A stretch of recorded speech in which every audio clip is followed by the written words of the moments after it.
gentlemen, boys and girls, prime time is here. That's right, we're talking about Baywatch Nights, Season 2's Space Spore.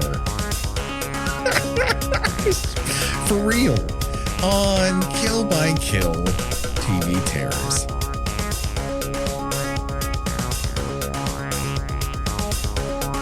Well, greetings and salutations, everybody. It's your old pal, Patrick Hamilton, coming to you once again from a farm that apparently is close to Long Beach. This is the Kill by Kill podcast, where normally we talk about horror movie characters in the order in which they die. But for this new off-week miniseries, we will be talking about horror-tinged episodes of TV shows, and probably not the best ones. And of course, there's only one person I trust that if I want to investigate what happened on this farm, I'm going to give her no parameters because I don't want to cloud her judgment.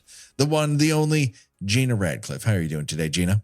Hang on. I'm kind of standing sideways because life for me right now is at a constant Dutch angle. That's right. Everything. The world is tilted since the space shuttle came back and the space spores rained down on us all. Yeah, apparently the space shuttle landed so hard it knocked the Earth off its axis. Had you ever watched any episode of Baywatch Nights before I forced this idea on you? Absolutely not. Not only have I never seen Baywatch Nights, I also never seen Baywatch. I don't think you're missing anything is my retort to this. But now that you have, you can obviously see why it was such an international phenomenon. You know, tits and wax chests. Sure. So I don't listen. A lot of podcasts will come in here with a lot of information about why Baywatch was what it was and why they decided to have a spinoff at night and why it changed genres after its first season. I don't have any of that. What I do know is that Baywatch was very, very popular. It started on NBC, but it didn't do well enough in the ratings. It got kicked off and they started to syndicated as a syndicated program. So it wasn't part of any particular network. It could be sold to any network. And it did very, very well, particularly overseas. It did so well, pretty much paid for itself. And at a certain point, David Hasselhoff is like, you know what? I don't want to work every single episode with my shirt off. Maybe I could start eating carbs and do this side project where I'm a cool PI. And then they did that for one full season. And that went so well, they're like, fuck this. We got to do the X-Files. And that's what they did. They said, fuck this. They fired half the cast and they just did the X-Files for reasons. Because who better to solve paranormal crimes than a lifeguard and his very raspy voiced friend.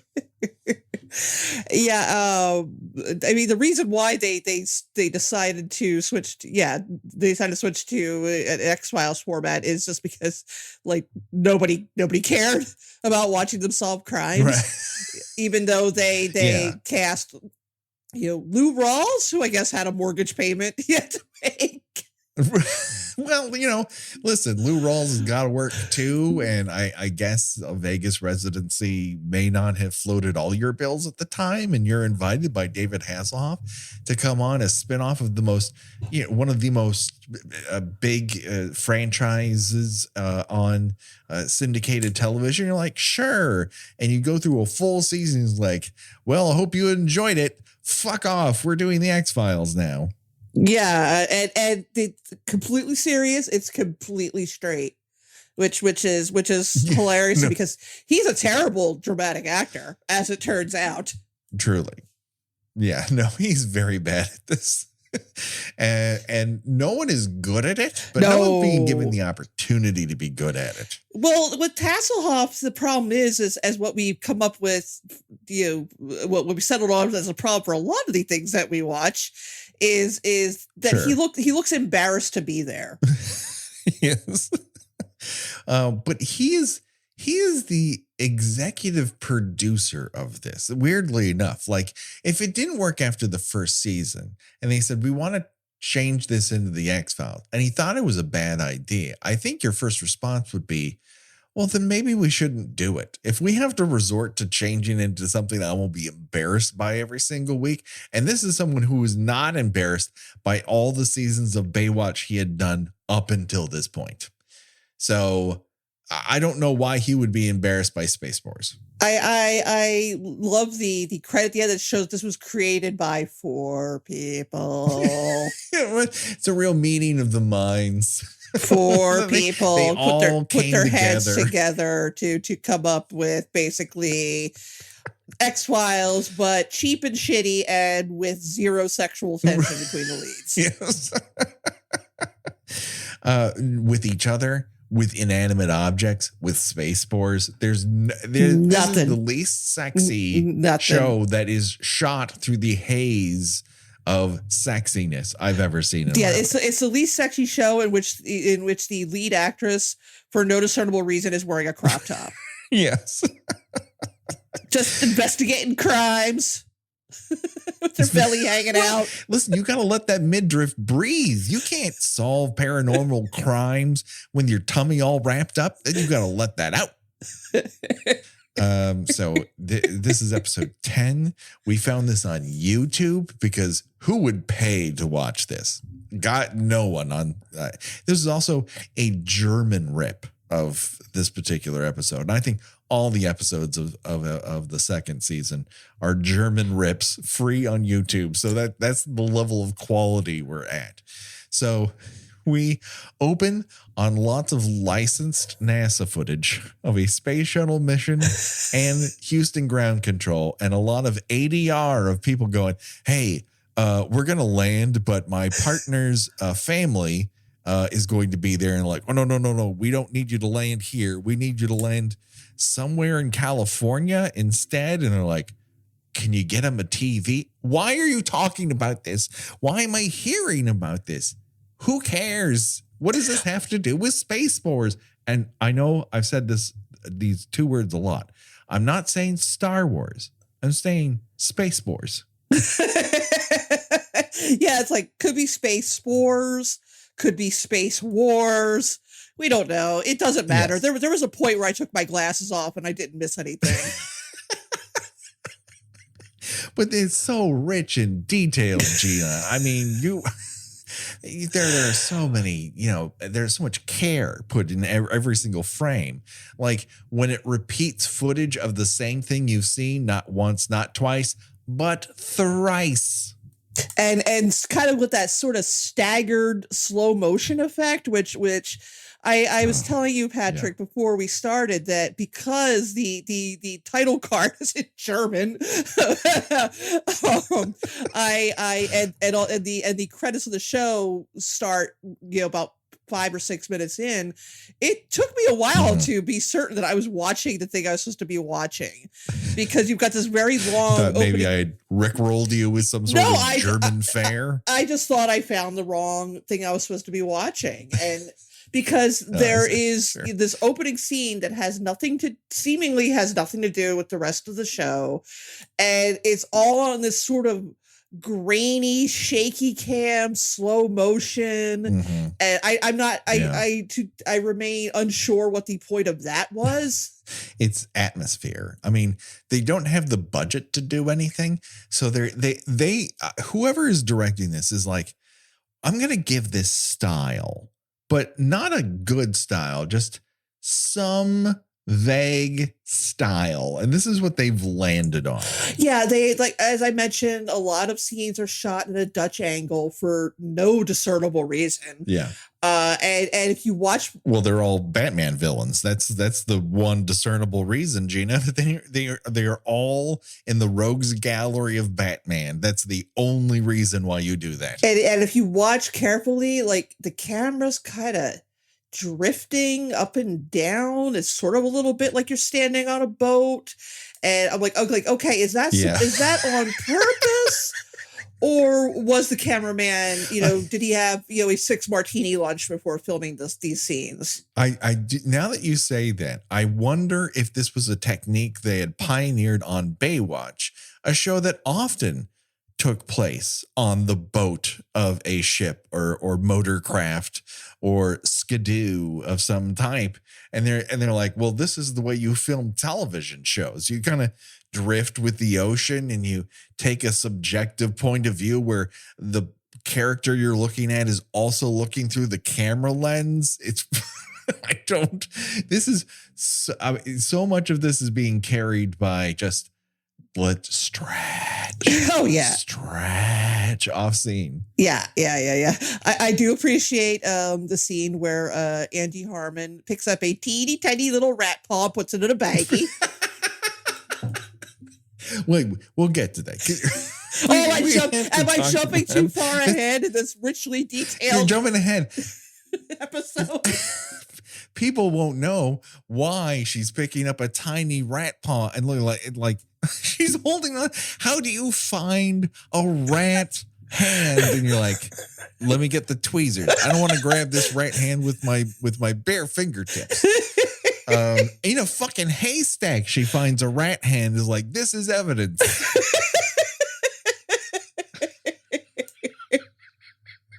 But it fucking gets worse. Okay. So while Fred the space shuttle driver's family's getting hosed because they're in Houston when the shuttle's landing in California, the shuttle comes in and a bunch of sparks fly off it. And they're like, aha, space spores. So you cut to the Burton farm on December 11th. This will become both important and not important at all. Yes, they do have a barn of doom, if you were wondering. So the space spore drops on them, and then we have this phone call that happens off screen. We hear it. We don't see who's talking, but the person's like, hey, a bunch of space spore is falling on my house. And the person on the other side of the phone's like, don't worry, I'm sending the EIT to your house. He's like, what is that? He goes, that's not important. Why did you tell him who was coming then? If it's not important. And by the way, if you're asking me what EIT stands for, I don't know. It's never explained. Not once. Yeah, no, we don't know from whence these spores came. We don't know if it was a sitch in which they weren't supposed to bring them back and then escaping the shuttle somehow was an accident. That these are all considered unimportant details. Yeah. Were they hitchhiking? Was this a blob situation? We're never told. It doesn't matter. It's just something that occurs. And so in slow motion, the EIT arrive at the Burton farm, or Eit Burton farm, as it's described. Ina Burton farm. So Der Burton farming. We have people in white hazmat suits who are running with guns in their hands towards this farmer and his small daughter and their dog. And they just look at it like, I guess this is a Wednesday night. But what they didn't count on was people running in hazmat suits looks super goofy. Now, you put that in slow motion, it looks goofier because their heads are just kind of especially when you have this is very dramatic music playing in the background. Which no one on the set of the show has composed. This is entirely library music just slapped onto footage it was not intended for. Then to make matters worse, they show this footage of the slow motion running 3 fucking times in a row, as if it's going to get better or more meaningful or emotional, or I don't know what it's supposed to convey, but it looks goofy every single time. Yeah, that's why I was like, is this Baywatch? I mean, I know they like the slow motion running on that. That is one thing I do know about Baywatch is the slow motion running. but Right. there was nothing that indicated that, this was a Baywatch related production. Again, because, where is this taking place? That's a very good question. This particular episode's relationship to actual Southern California is astounding to me, because this looks like it's taking place way the fuck out in the Central Valley. And then when the shit hits the fan, they're like, let's head to this maritime hospital at Long Beach. Oh my God. First of all, don't bring that shit to Long Beach. Don't you fucking do that, Mitch. Secondly, that's not close to where you fucking are. Where is this goddamn farm amongst the rolling green hills of California? They call us the Golden State for a reason, because the place is fucking brown. Okay. Well, I mean, that's golden. That is a nice way to say brown. That's the only hospital that has a hyperbaric chamber that will somehow neutralize this space spore. Oh, we will get to that, Gina. The way this abuses the science of that chamber is a fucking crime. It's wrong, all right?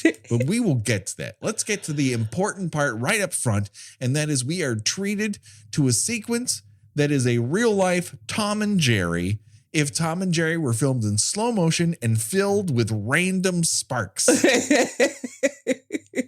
Got to the next morning, which we are then told is the 12th on the Burton farm. And in stride, with far too much confidence for anyone taking on the burden of not one but two syndicated television shows, is Mitch, played with all the swagger of one-time German pop sensation, David Jesus Hasselhoff Christ. His hair is immovable. He's wearing several layers, so many layers, we have to wonder, where was he on January 6th? He's hanging with Angie Harmon, who is forced to bear her midriff like all scientists. And then there's another guy who appears to be in charge, but we're not entirely sure what he's in charge of, but he's brought them out there to do something. And then when David Hasselhoff's like, what the fuck do you want us to do? You want us to search for these farmers? He's like, no, the police are doing that. He's like, well, what do you want us to do? He goes, I don't want to give you any parameters. Just riff. Just yes and this mystery. Okay, sure. Yeah, I have because this guy is in the opening credits. I don't remember the character's name. It doesn't matter.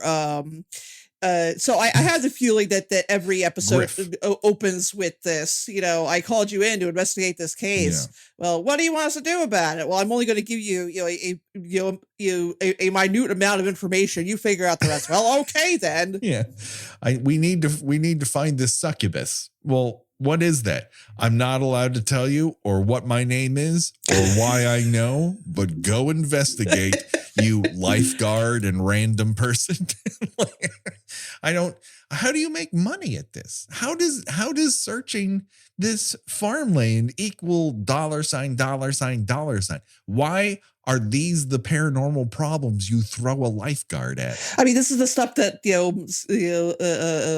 Mulder and Scully rejected as being too stupid. Right. Wait, listen, this is a job for the X-Files. They're busy. All right. It's the job for the Z-Files. Get that lifeguard and Angie Harmon on it. So during this, the Griff, which is maybe it's Griff. It sounded like Griff. I'm not going to fact check it. I don't care. But he says 4 nights ago, something crazy happened here that had to do with space. Now you investigate. Now, according to the title card, it was last night, not 4 nights ago. So who is correct?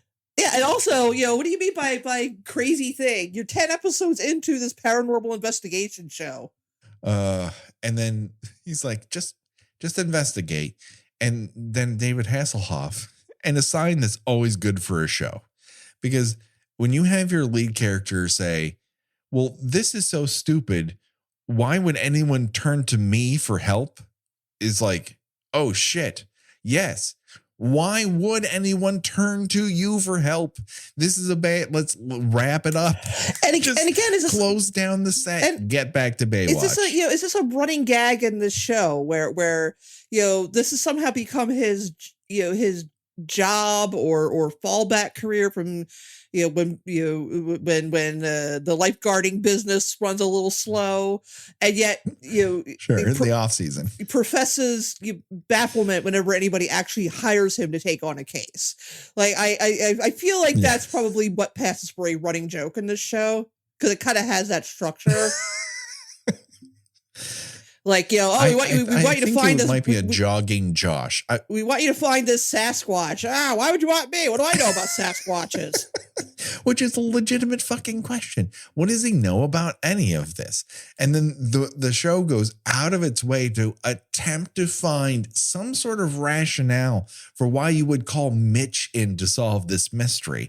And it's a lot of flim-flam, and I'm going to demonstrate why. Because for some reason, I took notes while watching this. Oh, good Lord. As if I cared.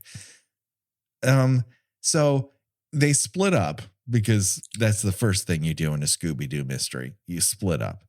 Then Angie Harmon goes into the Barn of Doom, and Griff, the guy who drove them out here, is like, all right, I'll come with you for reasons. And Angie Harmon starts looking around and then picks up a mouse's hand, a decapitated mouse hand with a pair of tweezers, and puts it in a plastic bag. It's like, I'm going to save this for later. Like, are you going to put that on your salad? I know it turns out to be important, but why would you think a mouse hand not attached to a mouse in a barn would be evidence of anything? Also, she's like, clearly it exploded from the inside, and it's like, how are you able to determine that? I mean, I don't know if you've ever had a cat, Patrick. They can do terrible things to mice. Right. It's almost as if that is their point. They will leave a body part, just a single body part behind, because it's a tribute to their humans. They leave it for you as a gift. I have opened my bedroom door and found a severed mouse head. It's like, I brought this for you, mother. So I'm not sure why she would just suddenly determine wait, somehow this mouse is mutilated. That's odd. No, in a barn with cats, I would very much expect to find the occasional mutilated mouse. Yeah, but no, she's like, this means something. It's important. It's important. I don't know of anything that can do this. Separate a rat from its hand? You don't know of anything that can do that. Nope. Nothing at all. Okay. Yeah. So then cut straight from this revelation, and Mitch wandering around with a dog collar in his hand while some sort of grip shakes a bush underneath him, which he does not notice.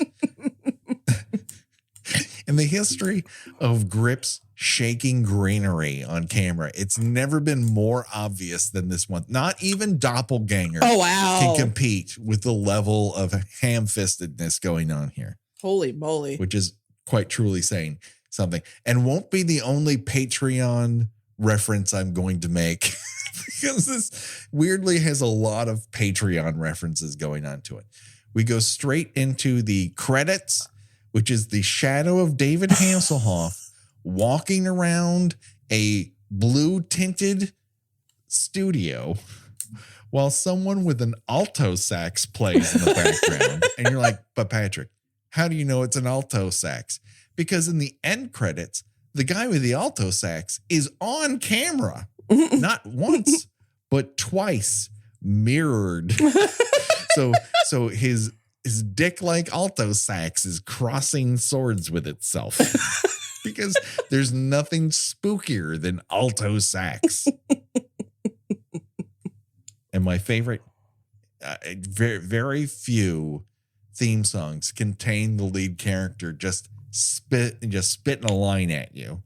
And at the very end of the song, David Hasselhoff goes, "Your nights will never be the same." I don't know. I don't think finding one decapitated mouse hand is really going to change my nights from now on. I mean, the irony, though, of him saying that is that this episode takes place mostly in the daytime. It really does. There are very few Baywatch nights to what is ultimately mostly a Baywatch day or so. So Mitch is skulking around, and the guy Griff is like, "Hey, we found something." And then Mitch, does a little casual indigenous stereotyping at him, which we love. That's always funny. Do it. If you're writing a script, put it in there. Great stuff. It ages so well. He hears the dog again, completely ignores it. And this is when the entire plot shuts down in between lines of dialogue because everyone is just coasting on the last piece of info until they're given a green light to give a new piece of info. They will just say something like, "I found something in the house." And there's silence for a full minute as you watch people approach a house, walk in the room, see that somebody's down looking at something on the ground. And you're like, is this a silent movie? Why aren't people talking? Why am I watching people enter a fucking room? Like, I know they don't teleport. I know this is sci-fi and everything, but I don't have to see every moment of their journey.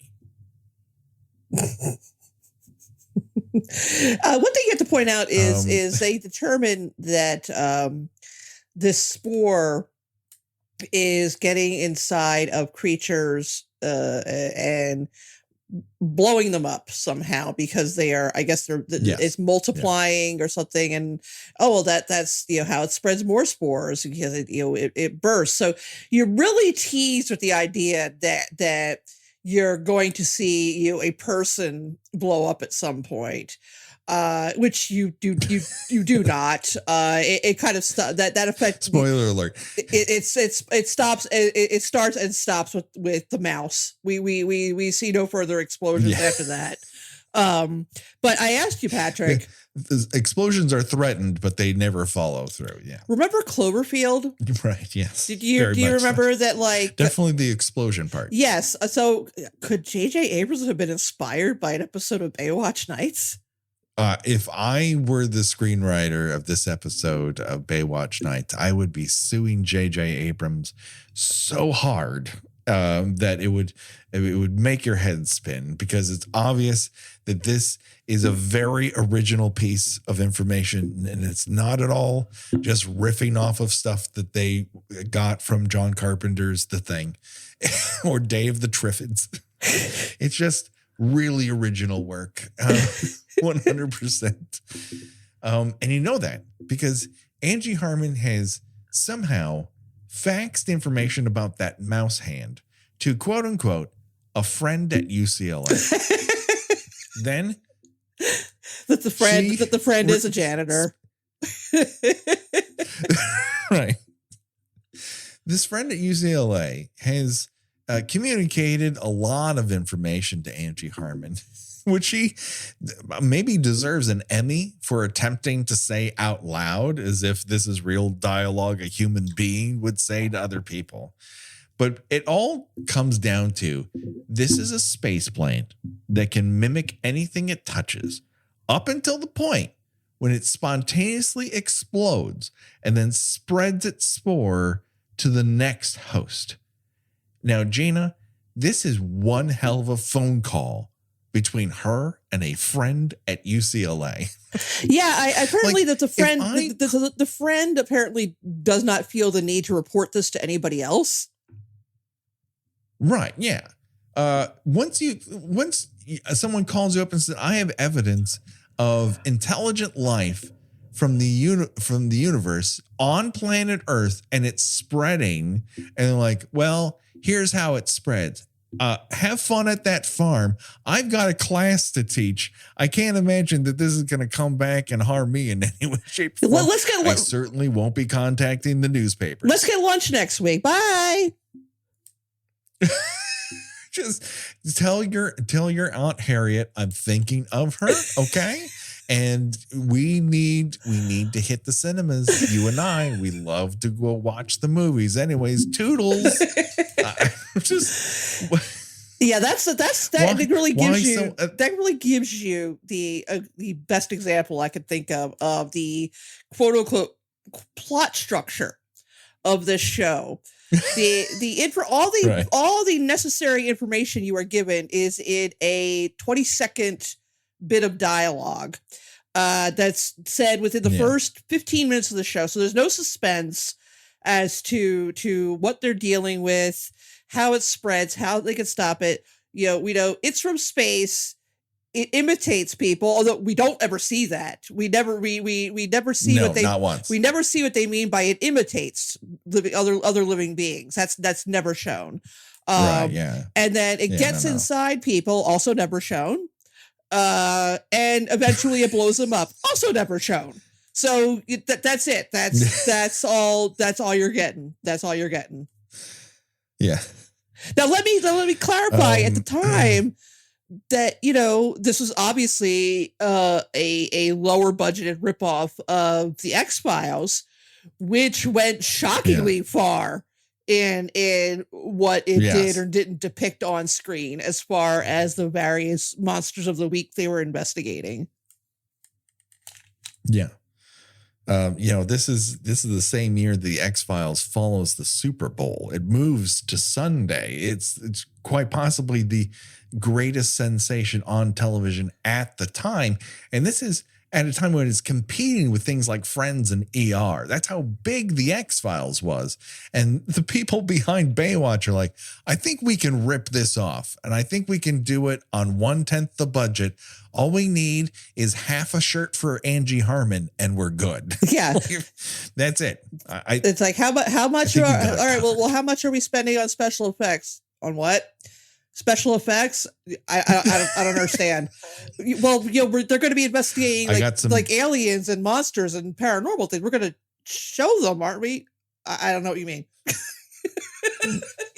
Yeah, I don't think that's important. I think I've got some Day-Glo paint and some Sparks After Effects. I think between the two of those things, I'm going to convey alien threat pretty well. During this whole thing, one of the characters refers to Mitch as Sherlock Holmes. You might as well call him Batman or James fucking Bond, because do they realize we are talking about an off-duty lifeguard at this point who has solved not a single crime in his entire life? Yeah, this is not a mystery. This came after a full season of him solving crimes. What mystery are they solving here? The mystery was solved by her friend at UCLA. Yeah, it's space spores, everyone, and it's going to keep spreading. And they're like, we should hang around. Like they find the kid. That's part of the problem. They find the farmer. He's dead. They find the daughter. Yes. So their part in it is over. Yes. So at that point, it becomes a survival tale because the person who has the keys to the car left to go fuck off elsewhere and leave them alone on this space spore filled farm. How they find that dead body, though, is worth noting because they hear some shuffling upstairs. They find a false door because, of course, David Hasselhoff's mind is a steel trap and he sees everything. And then we get to watch David Hasselhoff at whatever years old he was at this point, probably in his 40s, climb a rope ladder awkwardly. And it's worth the price of admission. I'm telling you right now, if you see anything from this episode, watch David Hasselhoff attempt to climb up a rope ladder and you will see he's like, I just don't think he's doing that much swimming or cardiovascular work is the impression I get from that climb. Well, it was the whole reason. Go up to the attic. It was the whole reason he wanted to do the show, so he wouldn't have to anymore.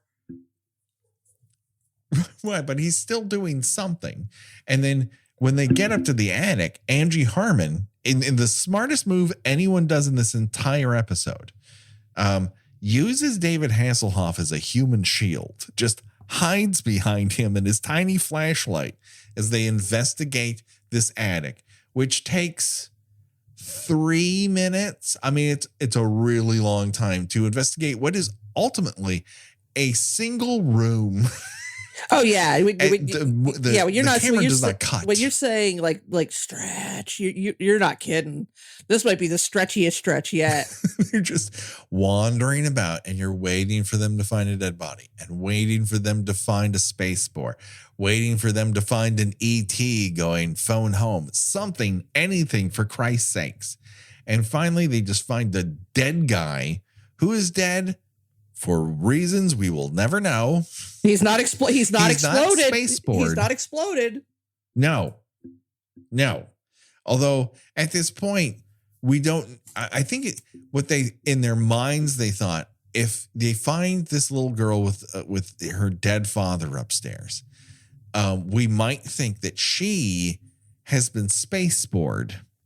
And it turns out she is not space bored. She's just a catatonic girl who doesn't act very well. We try not to make fun of children on this show, but no one on this show does well. No, absolutely no one. The mouse is terrible. The cat, the dog, they're all bad actors. Every single last one of them.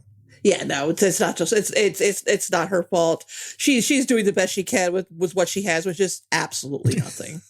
So Angie Harmon cleans off her face and what is an obvious Aliens reference. And you're like, well, you're just referencing shit that I like and I don't like when I'm watching. Meanwhile, Jiff, I don't know what his fucking name is, drives back and hits a roadblock from the EIT, who are all wearing this white hazmat suit with a kind of spacely tag on it with a full moon and a V and two. Yeah, I don't know what the fuck that is. It never explains what the EIT is. Yeah, are they good guys? Are they bad guys? We don't know. Doesn't matter. They're shitty at their job, guys, is what it comes down to. No. The main lady is very good at being smug. She is, but she's very bad at keeping people from passing information on the phone or containing the situation. As someone both drives through their blockade, not once, but twice. So like truly, and she loses a scientist, but we will get to that. She goes, hey, he's like, I have people on the job. We got to get them out of there. And she's like, no, I'm taking over this entire operation. And this guy's line reading back to her as he's grabbed by his lapels by two guards is, you don't have the authority. it's like he was holding down a vomit burp.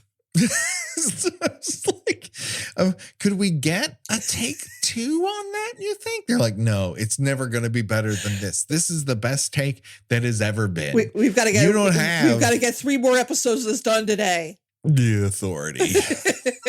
I'm sorry. Nailed it in one. I'm sorry. The authority. I'm sorry. Did you have what they're serving at Crafty? Because it's coming back up on me. Could we maybe stop filming for a second? No. This is great. It's all gold. Hey, worst comes to worst, the audience will think you've been spaceborne. People do not come to Baywatch Nights for perfection. They come for the beautiful intricacies of whatever you got. Take one. So she shouts, lock him up. And when you hear the words lock him up, Gina, you genuinely think you're going to put that person in a cell or contain them in some way? The EIT's version of locking him up is 2 guys stand next to him and as he paces around freely, and they have machine guns. Yeah, I was like, is this some sort of like mime thing where he's pretending to be in a jail cell? I truly do not know. It's confounding what it's attempting to be and what it actually is. But while this happens, while he is nervously pacing around, not even handcuffed, there's a scientist who's like, I've got one more test. And then he starts to erp like he had something bad at Crafty. Only what happens is he spits up some Day-Glo juice on the inside of his hazmat suit. And is that him? Has he been space bored? Is that what happens when you space spore? I mean, you swallow a glow stick. You cough up the juice. Yeah, it's not exploding, but you know what? Fine, we'll take it. I guess. I was promised explosions, but we don't get explosions. Right. Yeah. I don't, maybe he just had a bad Day-Glo meal. Like it might be entirely unrelated to what else. He shouldn't have asked for the Day-Glo guacamole. Very, very true. It would just come up on you in the worst ways, even if you're in the middle of a tank. So then we cut back to the farm, which is a farm in the middle of anywhere America, because in the background, a jungle bird sounds off in the distance. Wait, which is better? Like a real farm. Which is better? Do you like that, or do you like how in the Hardy Boys every time they cut to Castle Dracul, there's a wolf howl? I mean, at least the werewolf howl is tangentially related to at least the genre. But farm and jungle bird are a real strange combo that I'm not entirely sure was intentional, or someone was like, we should probably have some wildlife. And they're like, I don't know, bird. And they just grabbed any bird off the CD and they're like, that works for me. Like moving on. So Griff is off to the rescue. No, wait a second. That's not Griff. Griff is a different guy. So who is the guy with the haircut that gets captured?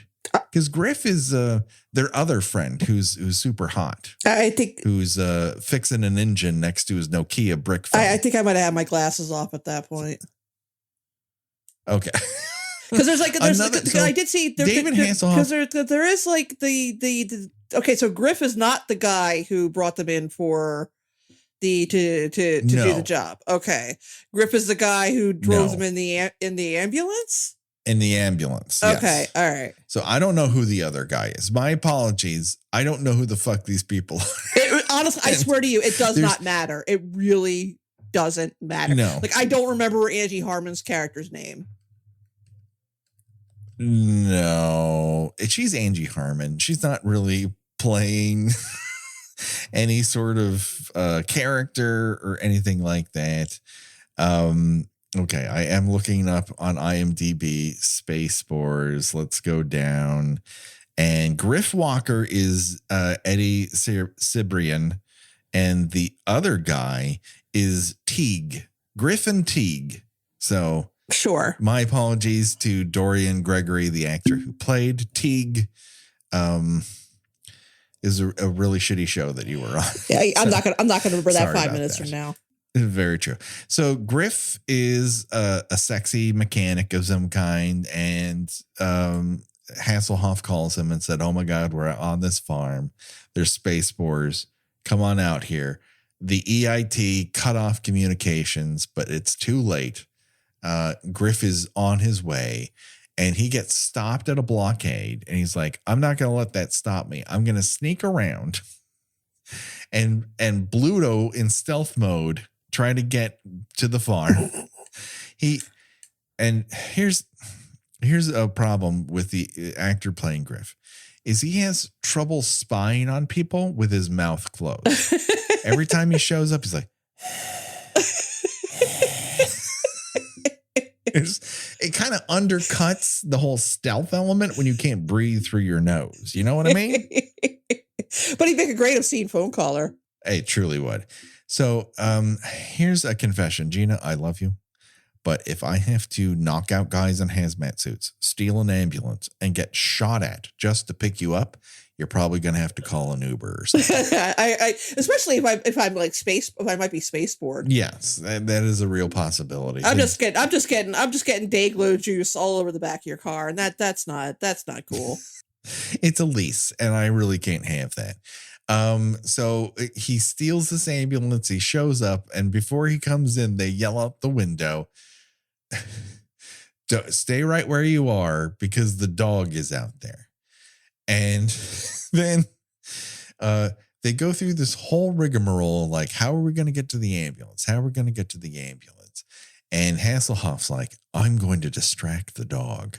You take the kid and make a run for the ambulance when I do this. Cut to Angie Harmon on one knee to this child. She says, we're going to run for the ambulance, but your dog, it's sick. So don't let the dog bite you. It's just good advice anyways, Yeah, right? I mean, honestly, it's like any other day. Yeah, let the dog bite the shit out of you. It's okay. Let that dog take your fucking head off. Just go right for the throat. It's fine. That dog's not spaceport. But in this circumstance, do not let the dog bite you. So Mitch takes off at a dead sprint. And this is where David Hasselhoff magically disappears from the action. And he is replaced by his stunt double in a Texas switch. And you can tell because he's lost 40 pounds and he has the wig that's the size of a bike helmet. And he haikibos himself up the side of this barn, up onto two rafters. And I'm like, okay, you're done. That dog cannot make it onto the rafter of a barn. And he's like, wait a second. I know the perfect way to avoid getting spaceport. He jumps onto a loose rope hanging from a hook on the ceiling. The kind of hook and rope you might have seen in, I don't know, a Friday the 13th 3D. And he just holds on to it. Why? Why did you go to the rope? What is this helping? He couldn't get on the fucking beam of the second story of this barn. Why are you hanging from a fucking rope? I was just, why is he hanging from a rope? I think that he thought that it would look impressive, but I was more, I was too busy distracted by the fact that he called the dog Cujo. And this is written in a way that, you know, as you refer to the Stephen J. Cannell moment, where the you know, the writer was like, God damn, that's great. Holy shit. No one ever thought to refer to a you know, an angry, scary dog as Cujo. My God, where do I get this from? This is a gift from God above. Loaned from Jesus himself to my hands and my brain. And in the process of doing this, however, Gina, he loses track of where the fucking dog is. And this is where the whole point of this was to distract the dog. But while the dog is being distracted, Angie Harmon's like, don't let that dog bite you. Under any other circumstances, it would be cool, but don't let that dog sink its teeth into your flesh now. And so, lo and behold, Angie Harmon's like screaming out the window, I don't know where the dog is. And David Hasselhoff is like, I don't know either. And Griffin, the ambulance, is like, I looked over the side of the window and I don't see it either. And then you hear, tippy tap, tippy tap, tippy tap. The fucking dog is in the house. Why did the dog wait until now to get in the fucking house? If it had access to the house this whole time, why is he on that rope, Gina? I like that's your primary issue with this episode. If he didn't jump onto that rope, this episode would have won an Emmy. That's my personal opinion, Gina. And that's what discounts it from the TV Hall of Fame, is that one moment. But lo and behold, that dog finds its way into the house and splooges. It splooges all over Angie Harmon and that kid. They get Day-Glo splooged. Yeah, it's just like a real Gallagher effect with the Day-Glo paint. Yeah. They're like, oopsie doodle. And so Griff and Mitch run in and they're like, don't touch us. we done been splooged. And they go like, look, let's get in the back of the ambulance. And Angie Harmon's like, don't touch me because I'm infected and you're currently not infected. So don't infect yourself. And Hasselhoff does everything in his power to get that Day-Glo spooge on him. He's putting people down. He's securing them with seatbelts. He's like touching them, and she's like, "Fucking stop, yeah." Doesn't even start to put on doesn't even start to put like gloves on, even though he's in the back of an ambulance. No.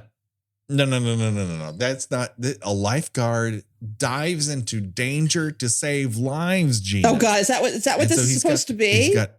Like, is that like what this is reflecting? Is his, I don't give it a thought. I just dive in with, and go with what my instinct tells me to do, which is drive to the hospital and put them in a hyperbaric chamber. It's listen, every hospital has one, including one in Long Beach. But of course, this Long Beach Maritime Hospital has one in an outside warehouse that has an exposed fan that has a light shining through it. The perfect conditions for medical equipment, Gina. I think my favorite part is when he is calling the hospital and saying, "I'm Miss Buchanan. I need to use your hyperbaric chamber. Please clear everybody out." And the nurse is like, "Right away, sir." Oh, I'm sorry. Wait a second. The Mitch Buchanan, the off-duty lifeguard. Yes, sir. Right away, sir. And they absolutely do it. Yeah, I'm dying to call a hospital and say, "I'm Gina Radcliffe. I need to use your therapeutic hot tub. Please clear everyone out. I'm going to be naked." "Yes, ma'am, right away." There has been a loose Michael Myers. It doesn't matter. I need to get in that therapeutic I've hot had tub a long right day. Away. It's been.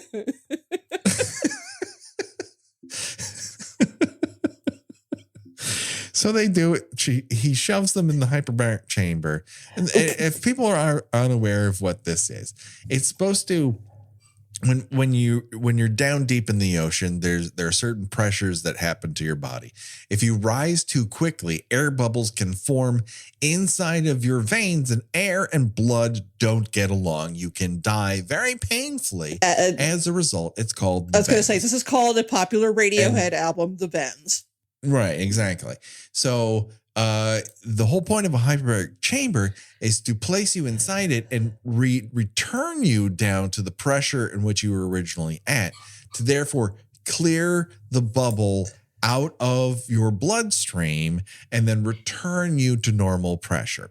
This is a long, exhaustive process. And as I mentioned before, going too fast underneath the water, either down or up, causes problems. And this is reflected in this show, which has gone very, very slow for a very long time. And Mitch is just like, "I'm going to take you down to 1,000 feet. 1, 2, 3, 4. Slow the fuck down. Why are you doing it so fast? Why is this happening so fast now?" Because there's zero tension happening here. The EIT show up, guns blazing. They're like, "Get out of there." He's like, "No, shoot me, I guess." Because if they shoot him and one of them hits the tank, it will explode. Yeah. Meanwhile, Angie Harmon and this kid are writhing around. I guess they're supposed to be in pain. I don't know. They look like they're rather in pain or having a bad dream. Or thinking about what this will look like on their IMDb later on. But well, however, or perhaps having eaten some Day-Glo guacamole. So they finally get it down to the amount of depth that it needs to be at, and they unsplooge, and it just goes bloop bloop bloop bloop bloop bloop bloop, and that's all you needed, everybody, and they're cured. And you're thinking, oh, but they're still in trouble because the EIT are pointing guns at them. But the other guy whose name I forgot, Teague, comes in, his gun sideways, so you know he means business. And He threatens another federal official with being shot if she doesn't stop what she's doing. And she's like, okay. And that never resolves. It just, I guess he's allowed to do that. Have we neutralized the space spore? We don't know. Has it in the time that the all this is taking place, has it managed to spread anywhere else? Yeah, then maybe, we don't know. Who could say? Well, we might never know. The space spore, it disappears out of the two people in the hyperbaric chamber, and Hasselhoff shuts it off and goes, let's get him out of there. Now, have you seen a little movie called License to Kill, Gina? I have. Yeah. There's a sequence, and License to Kill is like a very up and down James Bond movie. Not a lot of people respect it, but I like it because it's the one James Bond movie where James Bond acts like a fucking spy who uses his influence to infiltrate an organization, turn people against one another, use information from one person and use it against somebody else to gain leverage to get the job done, like a fucking spy. And then he does a wheelie in a truck and it kind of blows that shit up. Anyways, there's a sequence in there in which they stuff a guy in a hyperbaric chamber and ratchet it all the way down. And they're like, tell me where you put the money. He's like, I don't know. And the guy shoots the hyperbaric chamber window and he blows up. he full on blows up, Gina, in the James Bond movie. Yeah. Well, I remember Hannibal. She was in a hyperbaric chamber. Georgia, what was her name? Georgia. Right. Yeah. Yeah. And like literally like a single spark from combing her hair done blew her up real good. It's exploded. And so here, once they've reached, 1,000 feet worth of pressure, he's just like, flip a switch, open up that door. That's not how that works. That's not how that works at all. But this is Baywatch Nights season 2, and they don't give a fuck. So that resolves it. And that, I forgot to mention, when the space spore comes off of Angie Harmon, it pretty much looks like the Visitor.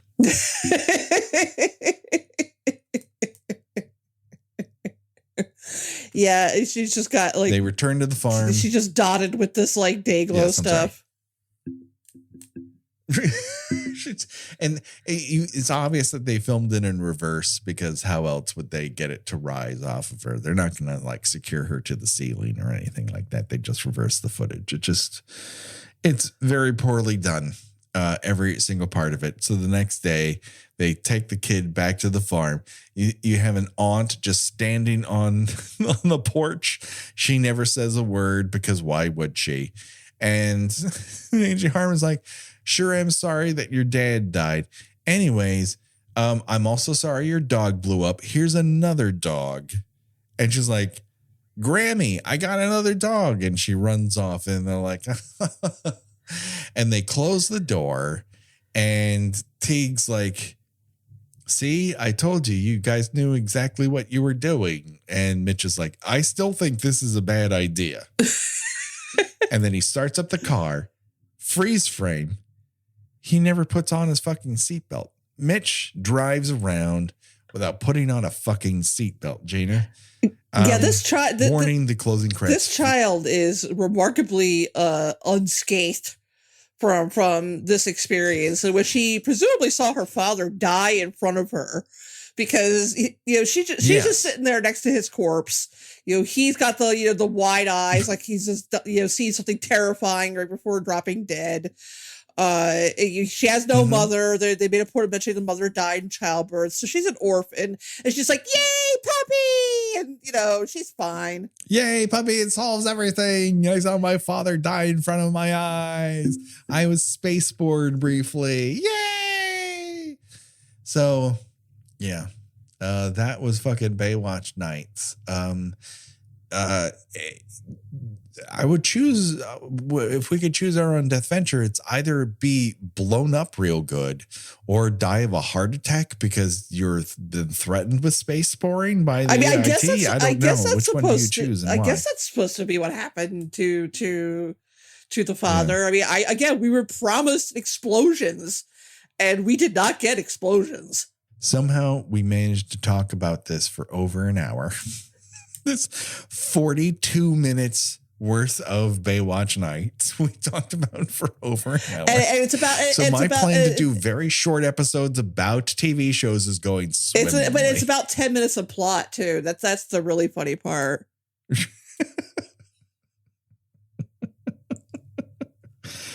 Oh, Gina, where can people find you on these here internets? I write about movies and television at thespool.net. I also have a Substack, which is GinaWatchesThings.substack.com. However long Twitter has left, I am Gina Does Things there. I am also on Hive under the same name, although not too active there just yet. But I probably will be pretty soon. Yeah, we won't have any choice. Yeah, we're currently on Twitter for reasons I can't tell you. We have the Facebook group, which is actually very fun if you want to join up and do that. We have a Substack, Kill by Kill at substack.com. We're on Hive at Kill by Kill on there as well. We're on Instagram. Like, we're doing things. And over on Patreon, we're doing fun stuff. This month we'll be watching a listener's choice, I believe. And then at the end of the month, we will be talking about Friday the 13th, part 2, as we continue on our Friday the 13th commentary evolution over the course of the year. We've talked about the first one. It was a lot of fun. We didn't repeat a ton of jokes. It was actually a delightful time had by one and all. But that just about does it. Don't worry, folks. The body count will continue for myself and for Gina. Bye-bye, everybody. Bye.